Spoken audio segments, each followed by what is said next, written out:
sainteté s'implique dans toutes les phases de développement, de maturité des enfants de Dieu et les expectations dans la vie de chacun. Bien sûr, la sainteté, comme nous avons souligné plusieurs fois, la sainteté n'est pas un moyen de gagner ni le salut, ni la faveur de Dieu. Mais Dieu bénit toujours l'obéissance. Dieu a des promesses, même quand nous prions les bénédictions sur le peuple de Dieu. Nous devons toujours noter que les bénédictions sont réservées pour ceux qui obéissent à la voix de l'Éternel. Quelques-uns ont dit Dieu doit aussi maudire les désobéissantes. Je rends gloire à Dieu que Dieu nous a affranchis des malédictions de la loi. Mais cela n'annule point notre responsabilité en tant qu'enfant de Dieu de marcher dans l'obéissance. Son peuple reconnaisse sa voix. Et si on entend la voix de Dieu, nous allons obéir. La dernière fois que nous étions ensemble, nous avons touché aussi comment les hommes sont impliqués dans la sainteté. Et on va retoucher cela un peu, mais on va parler un peu concernant nos sœurs, les femmes. Nous avons noté la dernière fois comment les hommes sont, si je peux dire, touchés par certaines choses, surtout le visuel. Et les femmes sont touchées émotionnellement et physiquement par les paroles, les touches physiques. Et si les hommes ne font pas attention, ça peut créer dans les femmes les réponses inattendues. Et ainsi, les hommes doivent faire attention, mais aussi nos sœurs dans l'Église doivent aussi faire attention. Ce n'est pas pour dire que les femmes portent uniquement leurs responsabilités dans la maison de Dieu. Mais je peux dire que nos sœurs doivent veiller sur leur apparence. Amen. Parce que les hommes sont touchés fortement par le vous.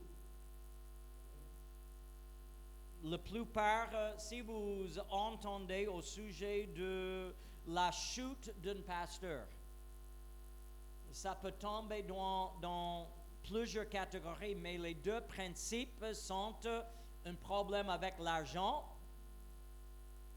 et un problème avec une femme. Alléluia.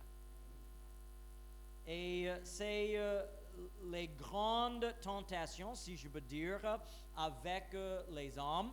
Ainsi, pour protéger nos hommes, nos frères dans l'Église, il est bien conseillé pour nos sœurs de s'habiller d'une façon modeste, une façon qui ne va pas toucher les hommes au point de vue d'une réponse sexuelle.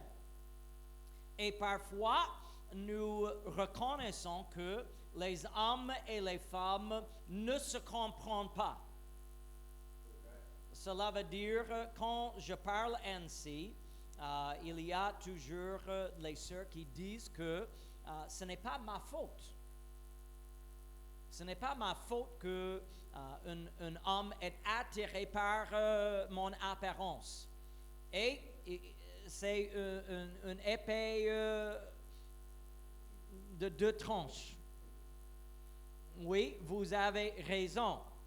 L'homme doit se maîtriser. Alléluia. Un homme chrétien qui connaît son Seigneur doit maîtriser sa vie. Et quand il voit quelque chose interdit, il doit connaître comment répondre à cela. Mais à la fois, comme les hommes sont provoqués par la vue. Dieu a conseillé à nos femmes de ne pas s'exposer leur corps aux hommes.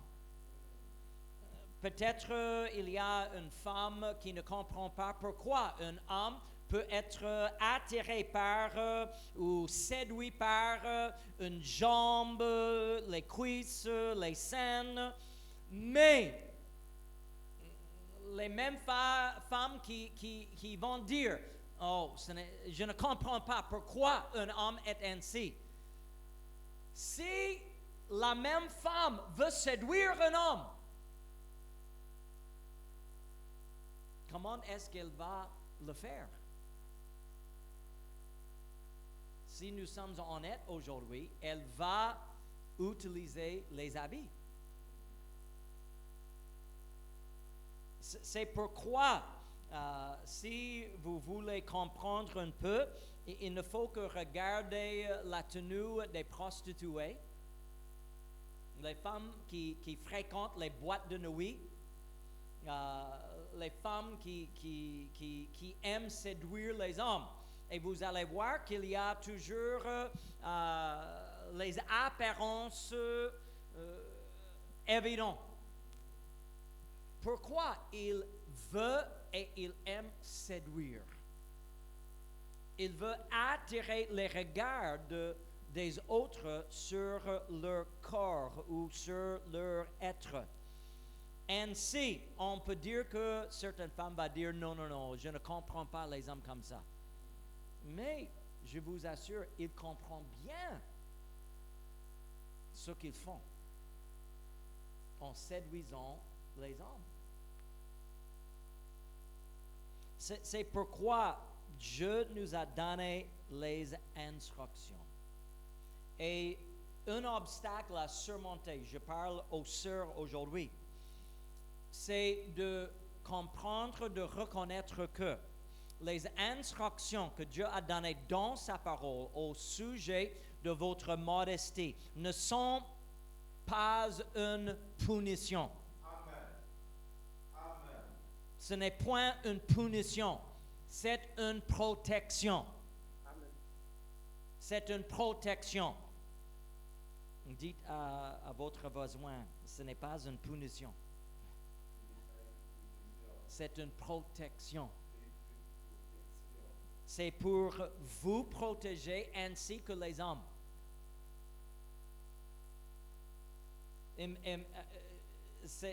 Ce n'est pas un exemple absurde ou bizarre, mais imaginez-vous, si je suis là aujourd'hui en train de prêcher et dans cet siège ici, juste devant mes yeux, il y a une femme qui ne s'habille pas correctement, mini-jupe, chemise toute ouverte.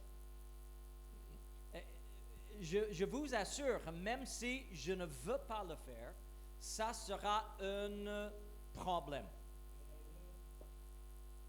Pourquoi? Parce que même si je veux prêcher l'évangile, parfois, comme je veux regarder les gens qui sont là, mes yeux vont tomber sur cette femme et que ferai-je?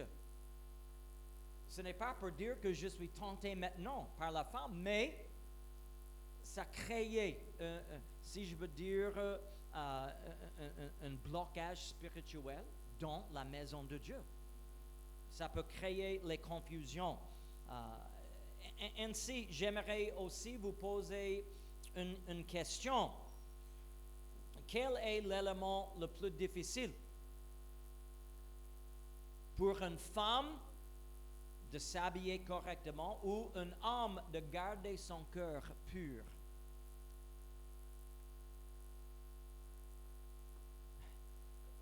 On peut discuter si vous voulez, mais dans presque toutes les cultures du monde entier, c'est tout à fait normal pour les femmes de s'habiller d'une certaine façon, de couvrir leur corps. Et vous pouvez étudier l'histoire de l'humanité et vous allez voir que c'est ainsi toujours. C'est aussi depuis la création du monde par Dieu lui-même que les hommes sont séduits par certaines choses. Et ce combat a créé dans nos jours une question pour dire que vous les hommes, vous n'avez pas les mêmes commandements comme nous les sœurs. Écoutez-moi, Dieu nous a donné des commandements en tant qu'hommes dans le corps de Christ. Et nous avons noté ça dans 1 Timothée 2, 8. D'abord, élevons les mains pures. Cela veut dire, touchez pas. Touchez pas. Soit avec vos paroles, soit avec vos mains physiques, touchez pas. Une deuxième chose, priez sans colère. Oui, nous invoquons le prince de la paix dans le monde, mais parfois, nous les hommes, nous n'invoquons pas le prince de la paix dans notre esprit. Nous justifions notre colère. Dieu m'a créé comme ça. Non, c'est à cause de la chute de l'homme que vous avez cette colère. Dieu veut que vous priez toujours sans colère. Et aussi, priez sans des mauvaises pensées. Maintenant, qu'est-ce que c'est les mauvaises pensées?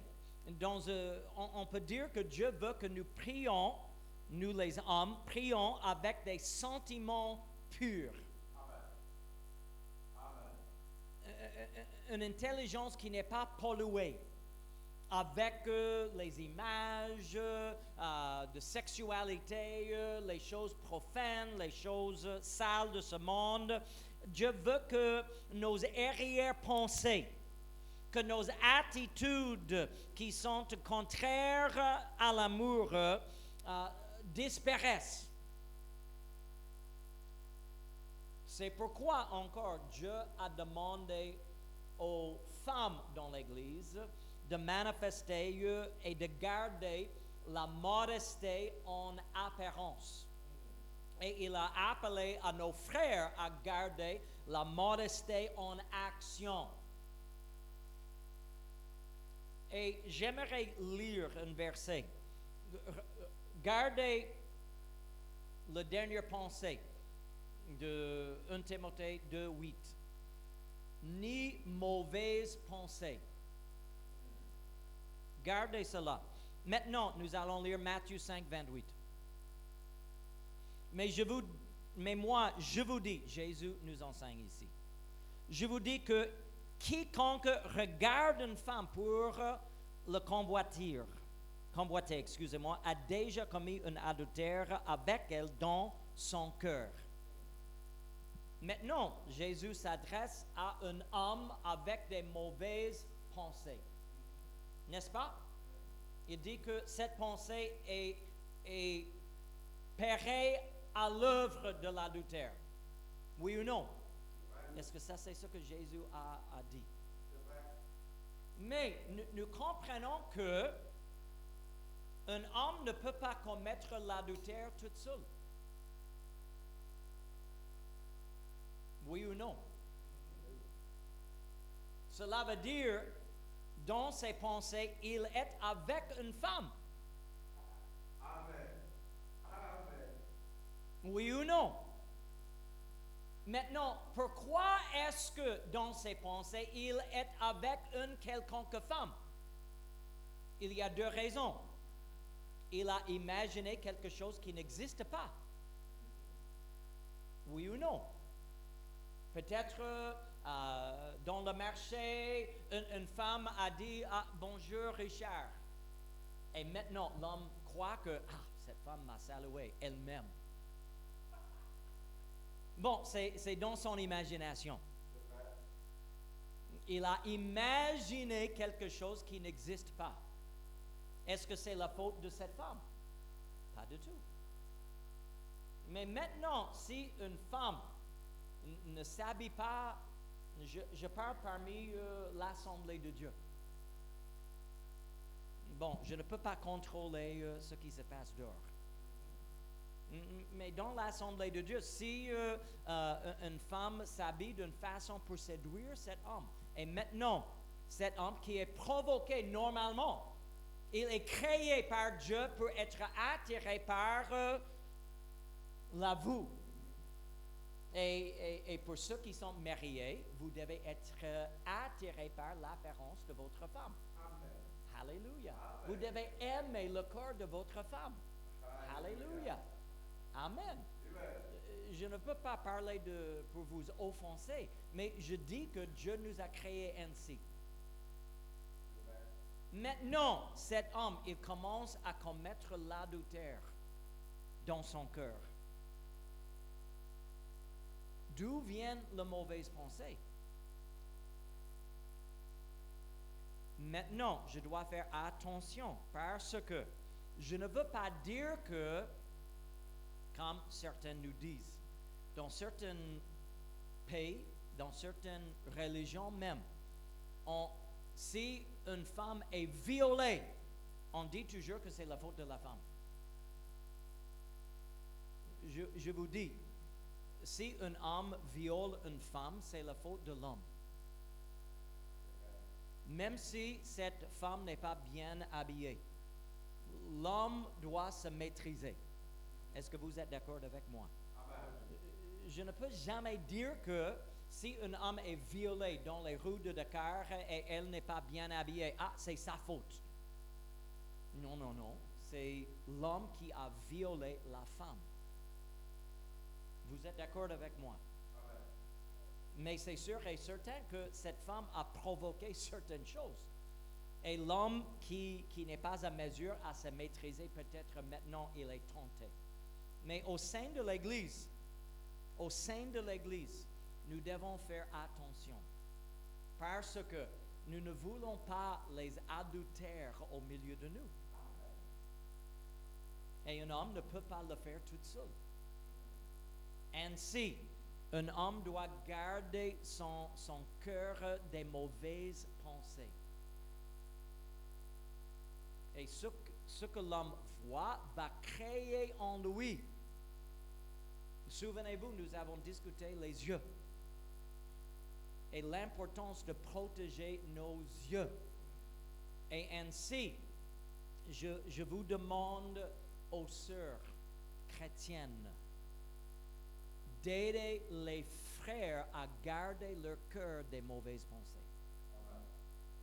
Et vous pouvez le faire dans votre manière de s'habiller.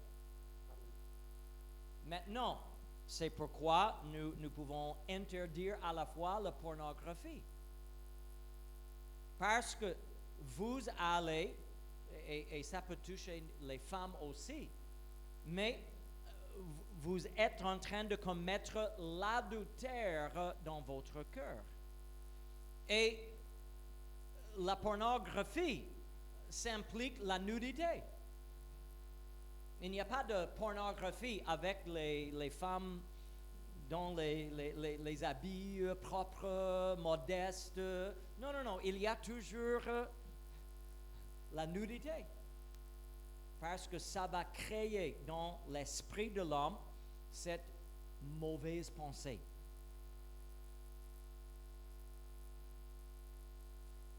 Amen. Quand on parle des habits, il y a des chrétiens aujourd'hui qui sont dérangés par ce sujet. Je vous assure. Quelques-uns vont se lever pour dire, oh, le pasteur prêche le légalisme, le pasteur prêche l'hypocrisie, le pasteur enseigne l'Ancien Testament. Je vais vous dire qu'il y a deux raisons pour lesquelles certains chrétiens rejettent le sujet de la sainteté et la modestie aujourd'hui. D'abord, une mauvaise compréhension au sujet de notre apparence. L'idée que mon apparence n'influence pas les autres, ne touche pas les autres. Deuxièmement, l'orgueil. Un homme ou une femme qui ne veut pas s'humilier devant Dieu. Et l'humilité est essentielle dans le cœur d'un chrétien. L'orgueil, nous ne comprenons pas, nous n'acceptons pas. Je parle de quelqu'un qui est orgueilleux. Nous ne croyons pas ce que nous portons est une réflexion de quelque chose envers Dieu et nous-mêmes et même les autres. Dans un moment, je vais vous montrer deux images. Et vous allez voir deux hommes. Et quelle est votre attitude au sujet des deux hommes? C'est pareil ou vous avez une attitude différente concernant les deux hommes? Pourquoi? Ah, vous êtes en train de juger.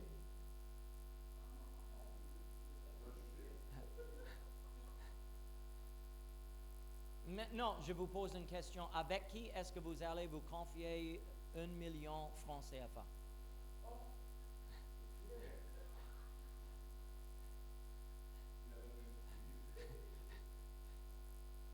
Maintenant, est-ce qu'il est vrai que l'homme à gauche peut être l'homme le plus honnête du monde? Est-ce qu'il est possible que l'homme à droite est un menteur? Est-ce qu'il est possible? C'est possible. C'est possible, mais immédiatement, j'ai vu vos visages. Immédiatement, vous avez vous avez fait un jugement. Parce que chacun veut s'identifier avec quelque chose. Ça peut être pour cacher quelque chose dans sa vie. Mais il veut être identifié d'une certaine façon par son entourage. À votre avis, quel est l'entourage de l'homme à gauche? C'est les hommes d'affaires, c'est les politiciens, c'est qui? Oui, il veut s'identifier avec un groupe. Et l'homme à droite, est-ce que vous croyez qu'il passe son temps avec les prostituées, avec les gangs, en train de faire les drogues? Non. Bon, je ne connais rien de ces hommes. Je confesse, j'ai pris les images de l'Internet, je ne connais pas rien. Donc, ce n'est pas pour moi à juger. Mais, c'est simplement un petit test pour noter que nous reconnaissons par l'apparence certaines qualités. Et nous ne pouvons pas nier que notre apparence influence les autres. Et l'apparence que nous manifestons aux autres, par cette apparence, nous voulons, soit pour les bonnes raisons, soit pour les mauvaises raisons, nous voulons communiquer aux autres certaines choses. Chacun de nous, avec nos habits, nous voulons être acceptés ou agréables à un groupe dans notre société. Oui ou non?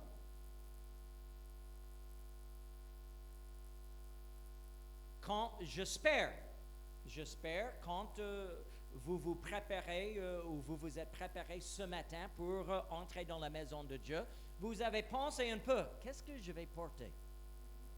Parce que je serai dans la maison de Dieu. Et ainsi, je veux honorer mon Dieu.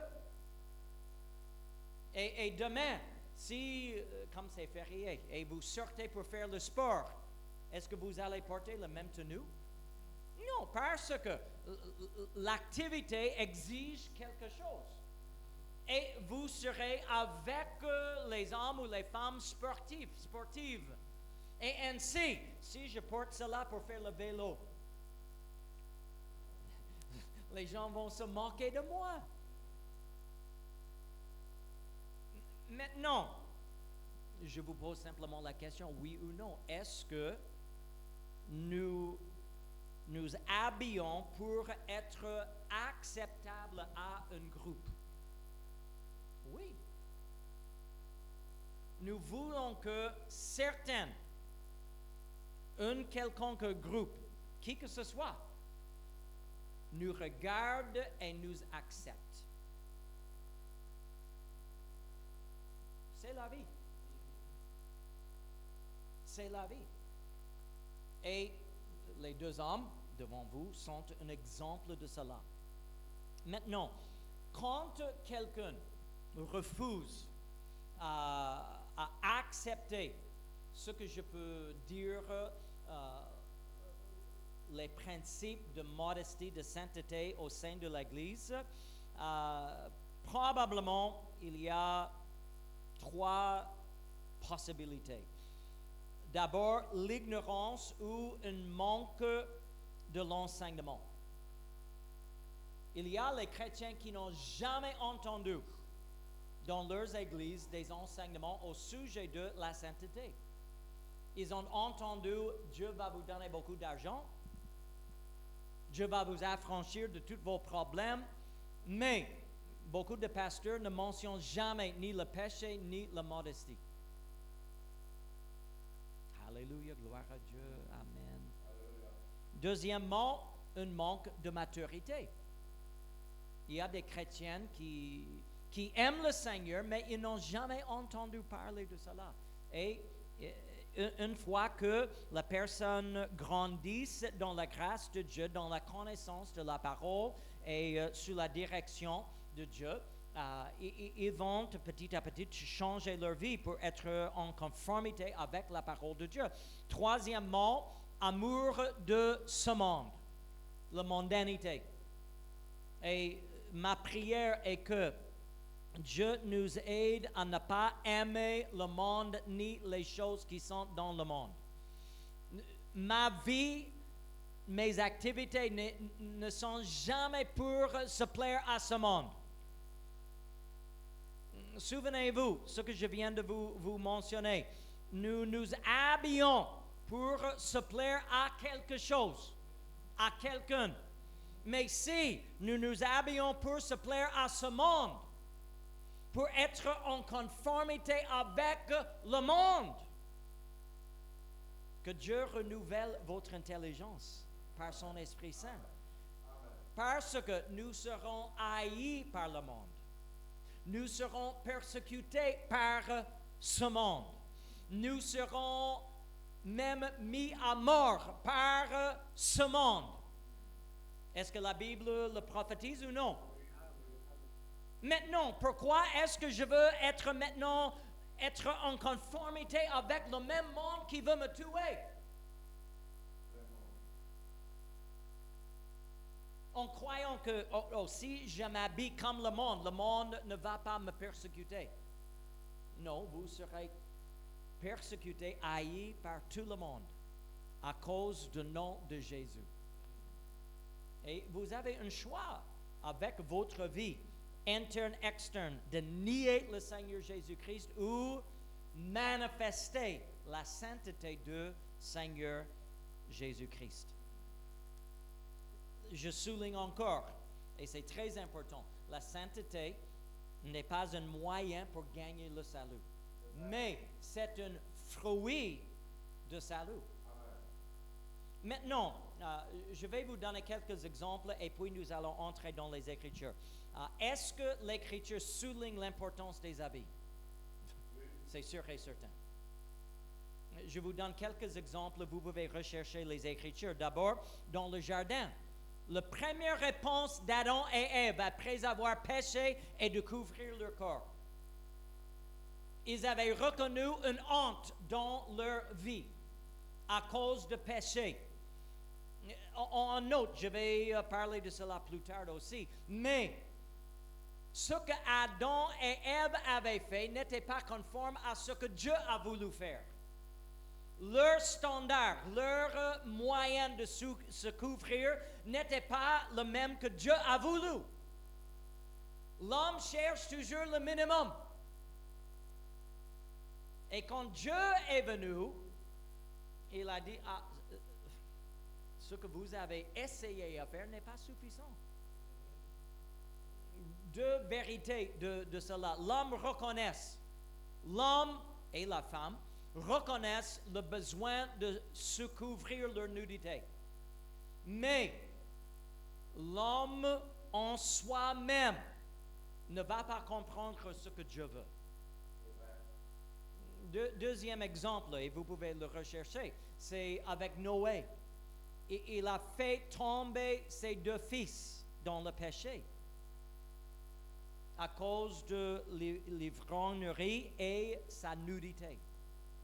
Si Noé avait couvert son corps correctement, il a pu prévenir le péché d'un de ses enfants. Un autre exemple, quand Aaron a appelé le peuple de louer la vache d'or, si vous lisez Exode 32, 25, il est impliqué dans le verset que le peuple était dénué. Et c'est même dans la Bible, la traduction de la Bible, Martin, il utilise le mot dénué. Cela veut dire pour adorer le faux Dieu, le peuple a enlevé un habit. Cela implique que, en servant l'Éternel, ils étaient habillés correctement. Mais quand ils se sont tournés vers un idole, maintenant ils enlèvent les habits.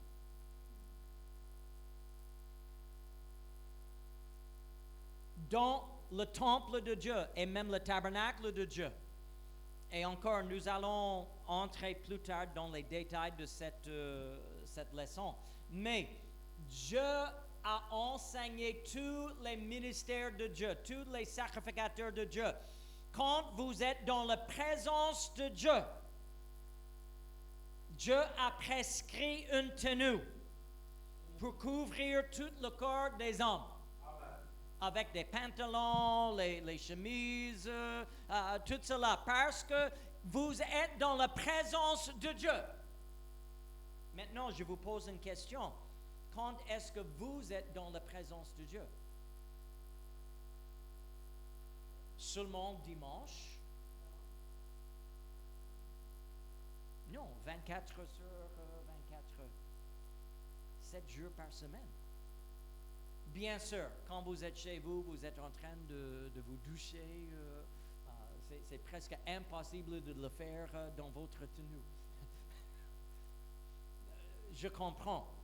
Mais on note simplement que Dieu a appelé son peuple dans sa présence pour honorer la sainteté de Dieu, de s'habiller d'une façon sainte. Nous lisons, je vous donne quelques références très vite, on ne va pas monter sur l'écran, mais vous pouvez lire Jérémie 17, 6, Ézéchiel 32, 15, je répète, Jérémie 17, 6, Ézéchiel 32, 15, mais c'est deux exemples où les prophètes de Dieu ont déclaré un jugement de Dieu ainsi: Dieu va vous dénuer. Cela veut dire, quand Dieu enlève les habits, c'est comme un jugement. Ce n'est pas une bénédiction pour être dénoué. C'est un jugement. Un exemple du Nouveau Testament, nous pouvons lire Marc 5, 15. Les démoniaques, une fois délivrés, leur première réponse, note, celui qui avait eu la légion, on l'a trouvé comment? Assis, vêtu.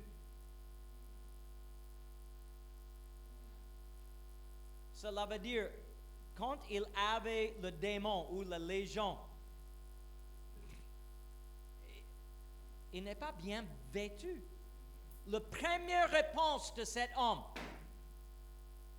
je ne sais pas comment il a fait, s'il est allé au marché, si un disciple a prêté quelque chose, mais immédiatement, il était assis et vêtu dans la présence du Seigneur.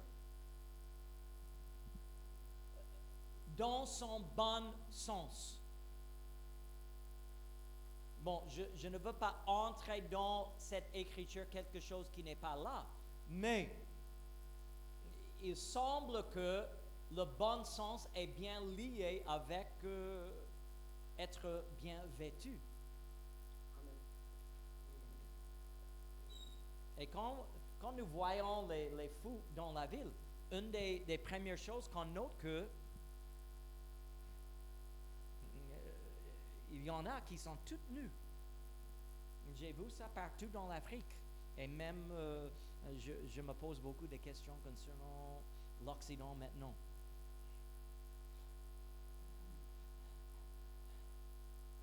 Et nous avons perdu le bon sens. Et quand nous regagnons notre bon sens, je ne demande pas les gens de lever les mains, mais je peux confesser, avant de connaître le Seigneur, je n'avais pas le bon sens parfois. Au Canada, dans l'hiver, quand c'est moins 30 degrés, être bien habillé n'est pas une question.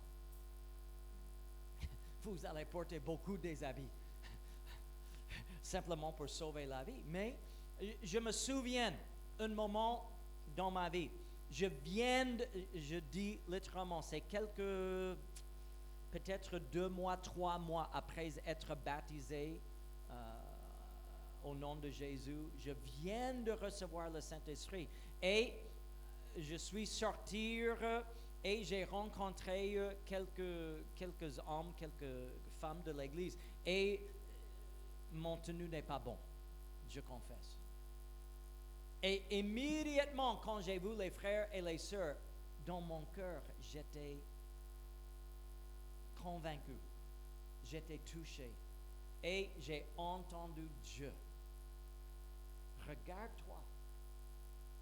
Est-ce que c'est ainsi que vous voulez apparaître dans la présence de Dieu, avec le peuple de Dieu? Et dès ce moment, il y a des choses que je ne porte plus. J'ai changé mon attitude. Je peux dire, j'ai gagné un bon sens. Alléluia. C'est un respect à moi-même. C'est un respect pour mes frères, mes sœurs en Christ. C'est aussi la crainte de Dieu. Amen. Amen. Je vous aime, mes frères, mes sœurs. Je vous aime. Et ainsi, je ne veux pas devenir ou être une pierre d'achoppement dans votre vie. Avec une parole, avec une apparence, avec quoi que ce soit. Et si vous ne pouvez pas comprendre la modestie dans votre propre vie, aimez votre frère. Aimez votre sœur. Nous sommes membres d'un seul corps. Bon, on va lire quelques écritures et tout sera sur l'écran. Mais le but des écritures, c'est simplement pour souligner dans votre compréhension que les habits manifestent toujours une condition spirituelle. On va le lire et s'il faut un petit commentaire, je vais ajouter. 2 Samuel chapitre 14 et le verset 2. Il est écrit, il envoya chercher à Tekoa une femme habillée. Et il lui dit, montre-toi désolé et revête des habits de deuil. Ne tourne pas d'huile et sois comme une femme qui depuis longtemps pleure en mort. Notez que avec ses habits, elle a déguisé intention. Avec son apparence, elle a voulu faire tromper l'homme de Dieu. Un habit qui communique le deuil. Le psaume 35, 13. Et moi, quand ils étaient malades, je revêtais un sac, j'humiliais mon âme par le jeûne, je priais la tête penchée sur mon sein. Encore, dans l'Ancien Testament, pour manifester le deuil, le jeûne, la tristesse, on porte un habit, un sac, comme il est écrit.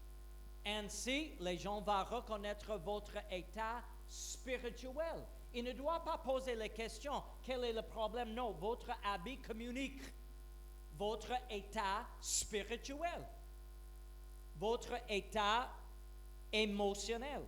Le psaume 109, 18, qui revêt la malédiction comme son vêtement, qu'elle pénètre comme de l'eau dans son intérieur, comme de l'huile dans ses eaux. Encore, la malédiction se manifeste comme un vêtement. Le vêtement communique soit la bénédiction, soit la malédiction. Le même psaume, mais le verset 29, que mes adversaires revêtent l'ignominie, qu'ils se couvrent de leur honte comme d'un manteau. C'est la prière de l'homme juste. Et il a prié Dieu que l'apparence de mes ennemis soit une réflexion de votre attitude envers eux.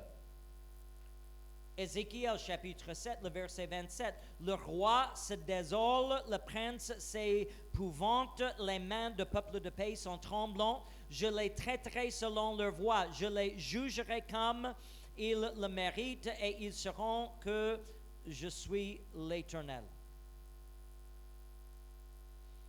Nous lisons en Esther chapitre 4 quelque chose. Esther 4.2 nous dit, et se rendit jusqu'à la porte du roi, dont l'entrée était interdite à toute personne revêtue d'un sac. Vous ne pouvez pas vous approcher un roi n'importe comment. Oui ou non? Si demain, pour une quelconque raison, Sœur Grâce reçoit parce qu'elle aime John My Fight. Si elle reçoit une invitation à son installation le mardi, Sœur Grâce, vous allez vous habiller n'importe comment? Non. On va chercher le meilleur. Oui ou non? Parce que je vais témoigner quelque chose. Je serai dans la présence de nouveau président. Et pourquoi est-ce que nous croyons que cette attitude envers le roi des rois n'est pas normale? Chaque fois que nous sommes entrés dans la maison de Dieu, nous devons reconnaître, je suis en train d'entrer dans la présence du roi.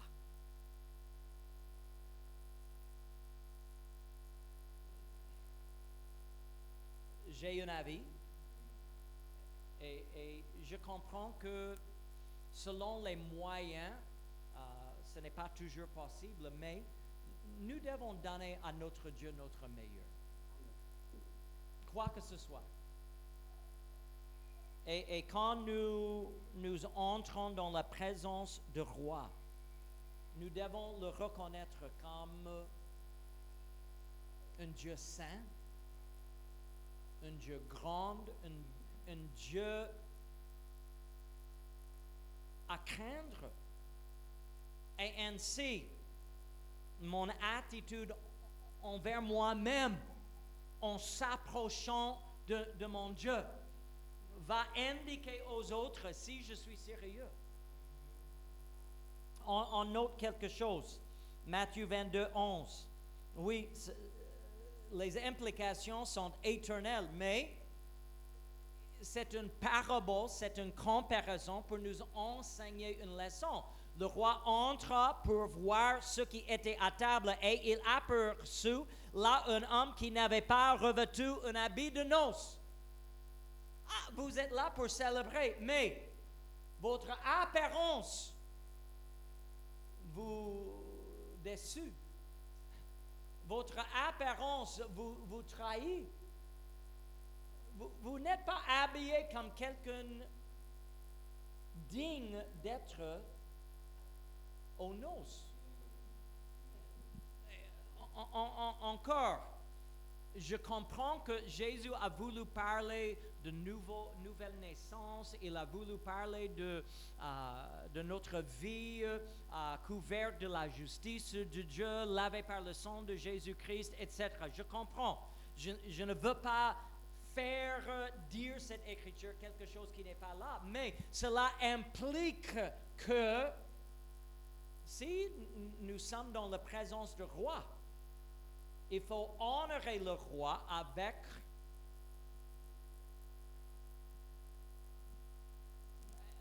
et on note quelque chose. Même la femme de Christ qui est l'Église, la Bible précise, elle est aussi habillée comment? Enfin là, qui n'a ni rides ni taches. Cela veut dire, si nous nous considérons comme une partie de l'Église, l'Église a une tenue qui honore notre Dieu. On note Sophonie, chapitre 1 et le verset 8 nous dit, au jour du sacrifice de l'Éternel, je châtierai les princes et les fils du roi et tous ceux qui portent des vêtements étrangers. Il y a une expectation. Et Dieu va juger ceux qui ne sont pas à mesure à cette expectation de l'Éternel. Deutéronome chapitre 22 et le verset 5, un verset bien connu. C'est le commandement de Dieu. Ici, la Bible nous dit, une femme ne portera point un habillement d'homme et un homme ne mettra point des vêtements de femme. Car quiconque fait ces choses est en abomination à l'Éternel ton Dieu. C'est un sujet que nous allons poursuivre plus tard. Nous n'avons pas le temps aujourd'hui.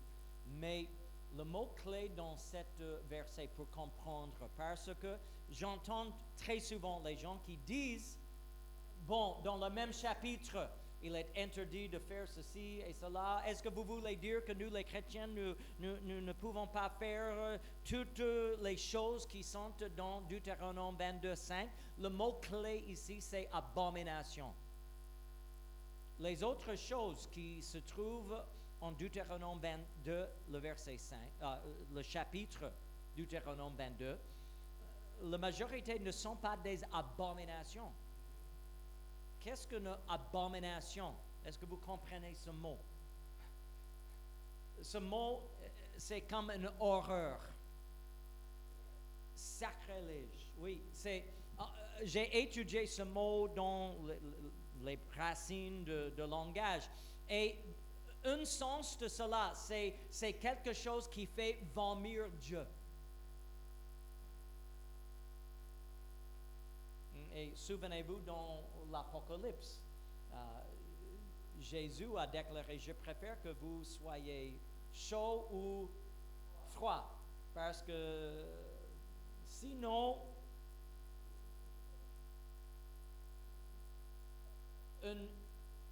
quelque chose qui est une abomination est quelque chose qui fait vomir Dieu. Et un homme qui porte les habits d'une femme est une abomination. Et une femme qui porte les habits d'un homme est une abomination. Ainsi, quelle est l'attitude de Dieu? Maintenant, les autres versets, peut-être vous pouvez les laisser tomber. Oh, le pasteur est en train de lire quelque chose qui n'est pas dans l'Écriture. Cette Écriture est claire. Pourquoi est-ce que cette Écriture est importante pour nous? Parce que Dieu nous a créés hommes et femmes. Souvenez-vous, le commencement de cette série de leçons, j'ai souligné l'importance des distinctions entre les hommes et les femmes. Dieu nous a créés, même au sein de l'Église, les rôles des femmes et les rôles des hommes ne sont pas les mêmes. Dans le mariage, le rôle d'un homme, le rôle d'une femme ne sont pas les mêmes. On ne peut pas permettre une femme à jouer le rôle d'un homme, soit dans l'église, dans le mariage, dans le foyer. Je comprends, et je ne dois pas l'expliquer, mais je peux dire, je comprends, il y a les situations, par exemple, avec la sœur Colina, elle est seule dans le foyer, et elle, obligatoirement, doit essayer de jouer deux rôles à la fois. Mais je ne peux pas parler de sa part, mais ce n'est pas facile. Parce que c'est impossible pour une femme de jouer le rôle d'un homme. À la fois, c'est impossible pour un homme de jouer le rôle d'une femme. C'est contraire à la nature, c'est contraire à l'ordre de la création de Dieu, et c'est contraire aux Écritures. Je lis en Ésaïe 61, le verset 3. Pour accorder aux affligés de Sion, pour leur donner un diadème au lieu de la cendre. Qu'est-ce que ce verset dit? Un changement d'esprit est manifesté par un changement des habits. Pour leur donner un diadème au lieu de la cendre, une huile de joie au lieu de deuil, un vêtement de louange au lieu d'un esprit abattu, afin qu'on les appelle des térébintes de la justice, une plantation de l'Éternel, pour servir à sa gloire. Ce changement d'habit est une réflexion de renouvellement spirituel. J'ai noté quelque chose dans l'Ancien Testament. On a parlé beaucoup dans les derniers jours d'histoire de Joseph de l'Ancien Testament parce que son histoire est un peu semblable à notre nouveau président. Il est sorti de prison et il est maintenant dans le palais. Alléluia. Mais si vous étudiez son histoire, à chaque crise de sa vie, il y avait un changement des habits. Quand son père a voulu l'honorer, qu'est-ce que son père a fait? Quand ses frères ont voulu le déshonorer, quand la femme de Potiphar a voulu le séduire, quand il a bien il était presque en train d'interpréter le rêve de Pharaon. Qu'est-ce que les officiers avaient fait? Ils avaient changé ses vêtements. Et quand finalement Joseph s'est révélé à ses frères, il a donné un habit à tous ses frères et à Benjamin, il a donné en plus. Donc cela veut dire c'est un moyen pour honorer ou déshonorer. C'est les principes spirituels qui s'impliquent même aujourd'hui. Et nous pouvons nier ça, nous pouvons rejeter cela, mais dans le plan de Dieu, dans le plan spirituel, nous sommes reconnus par notre apparence. Nous sommes dans la présence du roi des rois. Et comme je viens de noter, les rois, les maîtres ont donné les bénédictions par des changements de vêtements. Genèse 45, le verset 22, concernant Joseph. Il leur donna à tous des vêtements de rechange et il donna à Benjamin 300 cycles d'argent et 5 vêtements de rechange. C'est un moyen pour bénir. Esther 6:9. Comment est-ce qu'on peut honorer un homme? Et voilà ce que Aman a répondu. Remettre le vêtement et le cheval d'un des principaux chefs du roi, puis revêtir l'homme que le roi veut honorer, la promener à cheval à travers la place de la ville et crier devant lui. C'est ainsi que l'on fait à l'homme que le roi veut honorer. Si quelqu'un veut honorer quelqu'un, c'est à travers des habits.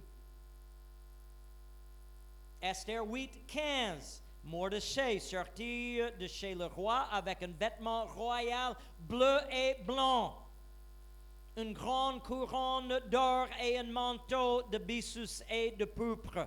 La ville de Suse poussait des cris et se réjouissait. Encore, Mordecai, c'est honoré par le roi et c'est manifesté par ses habits. Un commentaire concernant cet verset, il a dit la suite: la gloire du Seigneur, c'est l'homme, et la gloire de l'homme est ses habits. On note quelques d'autres références et puis je vais terminer. Notez, quand Samson a communiqué une énigme,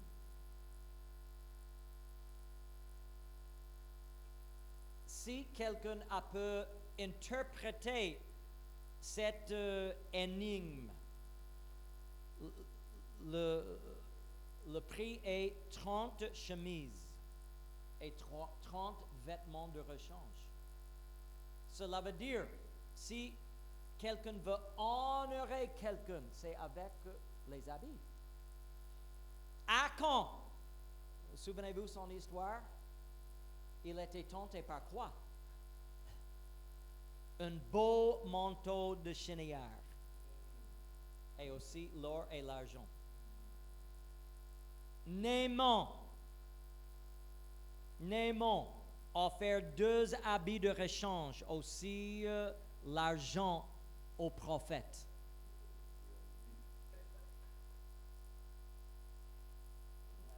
Encore dans l'histoire de Juge, chapitre 5, Sisera, qui est tué par une femme. Merci à nos femmes qui tuent l'ennemi, spirituellement, pas physiquement. Mais quand sa mère a rêvé de son retour, elle a dit qu'il revienne en vêtements de couleur. Pour Sisera, de boutin en vêtements de couleur brodés, un vêtement de couleur, 2 vêtements brodés. Cela veut dire, la maman de Sisera, elle a rêvé l'évidence de son victoire dans la bataille. C'est les vêtements qu'il va porter.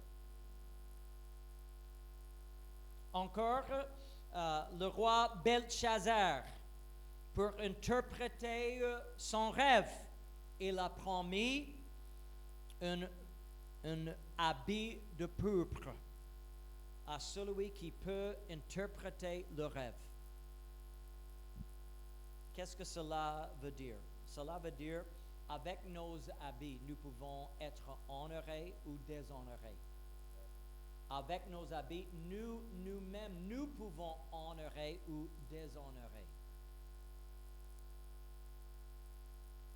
Et la plupart des exemples que j'ai utilisés, c'est pour honorer, déshonorer le roi.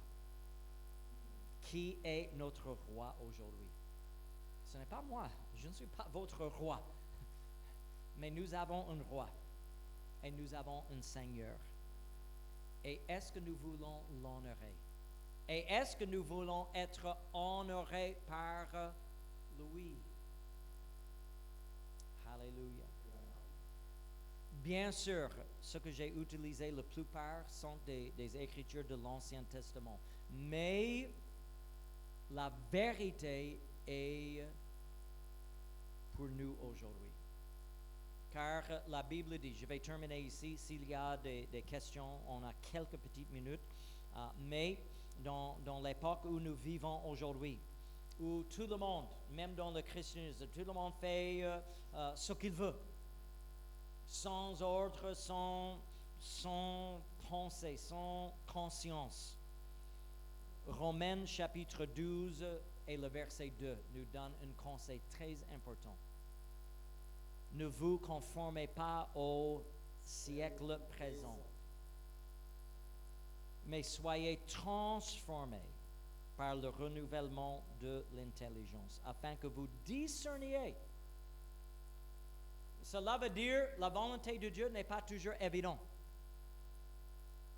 La volonté de Dieu n'est pas quelque chose qu'on peut comprendre facilement. Parfois, c'est quelque chose qui confond les gens ne comprennent pas, ils n'acceptent pas, mais Dieu nous appelle à faire deux choses. Premièrement, ne soyez pas conformés à ce siècle présent. Cela veut dire au monde. Ne regardez pas le monde pour indiquer comment vous devez vous habiller. N'étudiez pas le monde et les publications de ce monde pour comprendre quel est le mode du jour. Mais permettre le Saint-Esprit à transformer votre intelligence.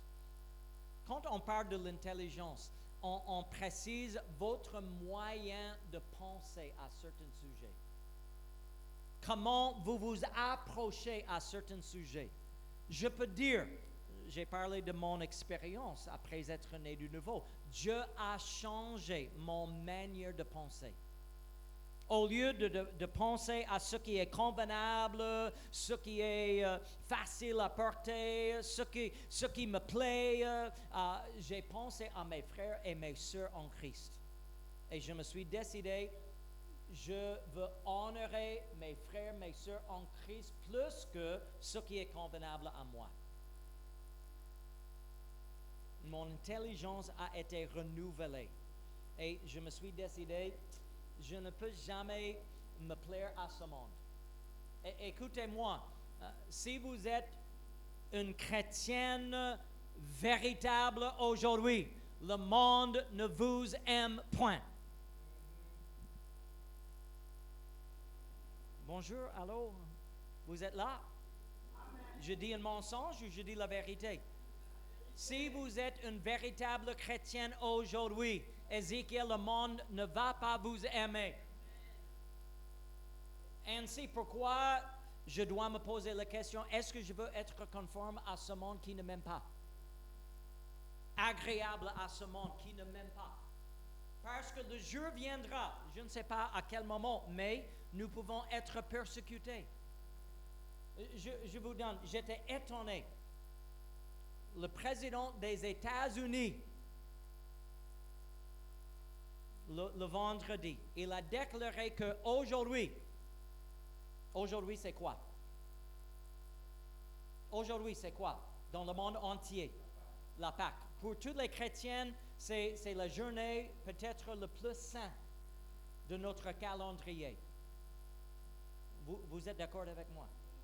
Le président des États-Unis a déclaré le vendredi qu'aujourd'hui, c'est une journée de sensibilisation pour les transsexuels.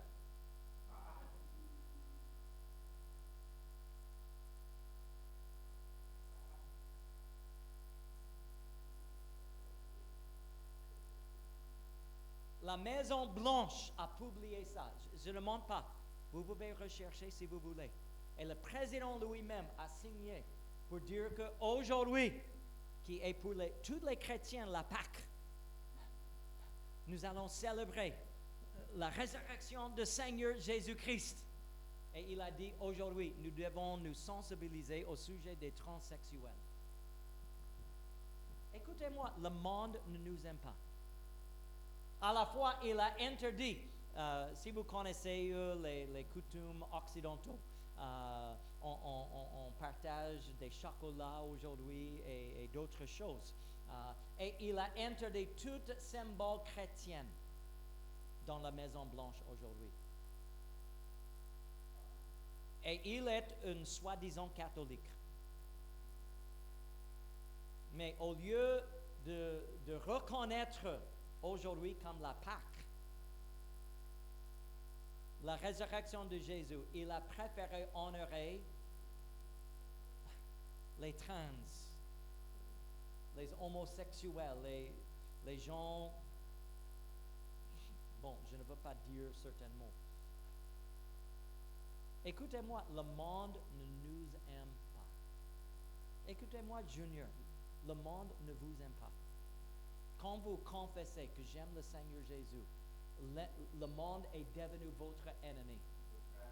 Ainsi, pourquoi est-ce que nous cherchons d'abord à aimer ce monde et deuxièmement à être conforme à ce monde qui ne nous aime pas? Qu'est-ce que vous allez gagner? Rien de tout. Ainsi, je ne peux pas dicter dans votre vie ce que vous faites, ce que vous ne faites pas. Mais il y a longtemps, je me suis décidé, je ne cherche pas à me plaire à ce monde. Je cherche simplement à rechercher le royaume de Dieu, sa justice, et à la fin de tout, je veux que ma vie se plaît à Dieu.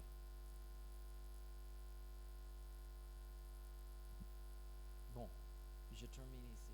C'est l'heure. Pour terminer, est-ce qu'il y a des questions, commentaires? Je sais que, comme j'ai dit dernière fois, j'ai beaucoup de pages et la dernière fois, je me suis arrêté sur la page 4. Gloire à Dieu, je suis aux pages 8 de 16. Donc, presque la moitié maintenant. Ça va continuer. Donc, je vais parler de beaucoup, encore des choses, patientez-vous. Mais est-ce qu'il y a questions, commentaires? Vous voulez offrir quelque chose? C'est une question que les gens n'aiment pas aujourd'hui, mais nous devons être honnêtes avec la parole de Dieu et ce qu'elle dit à notre sujet. Oui, ma sœur. Oui.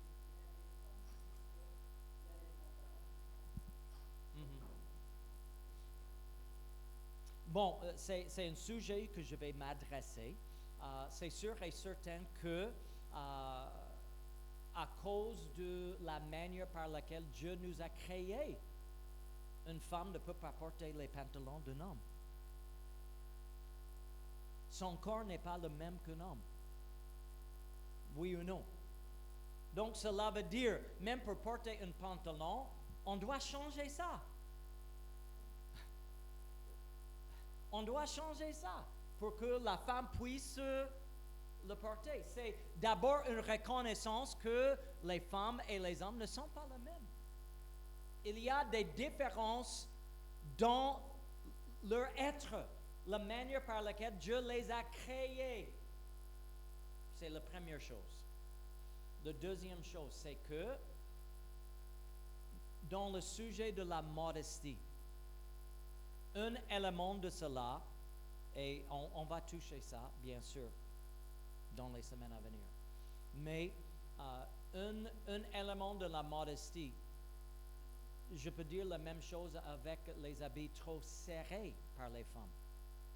Vous êtes en train d'attirer les regards sur certaines choses, certaines parties de votre corps, n'est-ce pas? Même si vous ne reconnaissez pas, les hommes le reconnaissent. Ainsi, un pantalon sur un homme attire les regards sur les choses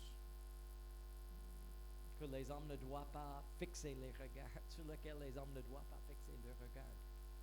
Quand vous êtes dans le bus, et je vois ça moi-même, quand vous dépassez une femme qui porte les jeans serrés, Vous allez voir des mouvements. Oui ou non? Est-ce que je peux être honnête avec vous? Et parmi les hommes, est-ce que votre tête ne tourne pas? Oui! Oui! Oui, on le regarde. Pourquoi? Parce que nous sommes les hommes. Et si, ma soeur, je ne peux pas contrôler ce que le monde fait. Mais, et je vais entrer dans les détails. Même dans les Écritures, Dieu a précisé dans l'Ancien Testament que les pantalons sont pour les hommes. Il y a des Écritures qui montrent ça. Ainsi, comme avec l'évolution de nos sociétés, nous avons vu que on a changé un peu l'attitude. Je me souviens, quand je suis arrivé durant les années 80, imaginez-vous, ici en Afrique, quelques-uns parmi vous n'étaient même pas nés. Mais je me souviens, même c'était au Nigeria, quand on a vu une femme dans les pantalons, automatiquement, on reconnaît que c'est une prostituée. Automatiquement.